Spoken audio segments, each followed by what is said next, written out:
पुराने समय की बात है। एक छोटे से गांव में रामू नाम का एक किसान रहता था। रामू बहुत परिश्रमी और मेहनती था। उसका एक पुत्र था जिसका नाम राजू था। रामू ने अपनी खेती और मेहनत से अपने परिवार को सुखी रखा था। राजू अपने पिता की तरह मेहनत करने से कतराता था और आराम में जीवन बिताने की चाहत रखता था। एक दिन रामू ने महसूस किया कि वो बूढ़ा हो रहा है और अब खेती का सारा भार उठाने में सक्षम नहीं है। उसने राजू को खेतों की जिम्मेदारी सौंपने का निर्णय लिया, लेकिन राजू को खेती की कठिनाइयों का ज्ञान नहीं था और उसने खेती का काम करने से इनकार कर दिया। उसने कहा, पिताजी, मुझे ये कठिन काम नहीं करना है, ये मेरे बस की बात नहीं है। रामू ने सोचा कि उसे अपने बेटे को एक महत्वपूर्ण सीख देने की जरूरत है। उसने राजू को खेत में एक पुरानी गाड़ी के पास बुलाया और कहा, देखो बेटा, इस गाड़ी को चलाना आसान नहीं है। इसके पहिए पुराने हो गए हैं और ये चलने में कठिनाई पैदा करती है। अगर हम इसे चलाना चाहते हैं तो हमें इसके पहियों को ठीक करना होगा।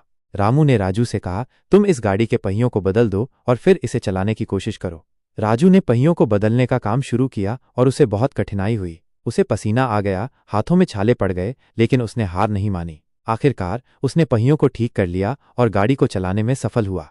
रामू ने कहा, देखो बेटा, ये गाड़ी हमारी खेती की तरह है। अगर हम इसे सही तरह से देखभाल नहीं करेंगे और मेहनत नहीं करेंगे तो ये नहीं चलेगी, लेकिन जब तुमने प्रयास किया और मेहनत की तो तुमने इसे चलाने में सफलता पाई। राजू ने अपने पिता की बात को समझा और खेती के काम को गंभीरता से लिया। उसने मेहनत शुरू की और धीरे धीरे खेती में सफलता प्राप्त की। वो अपने पिता के नक्शे कदम पर चलने लगा और उसकी मेहनत ने उसके जीवन को बदल दिया। किसान और उसका पुत्र।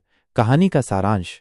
इस कहानी में एक किसान अपने बेटे को मेहनत की महत्वता समझाता है। किसान रामू ने अपने बेटे राजू को सिखाया कि बिना मेहनत और प्रयास के जीवन में सफलता प्राप्त नहीं की जा सकती। यह कहानी इस बात पर जोर देती है कि जीवन में कठिनाइयों का सामना करने और मेहनत करने से ही हम अपने लक्ष्यों को प्राप्त कर सकते हैं।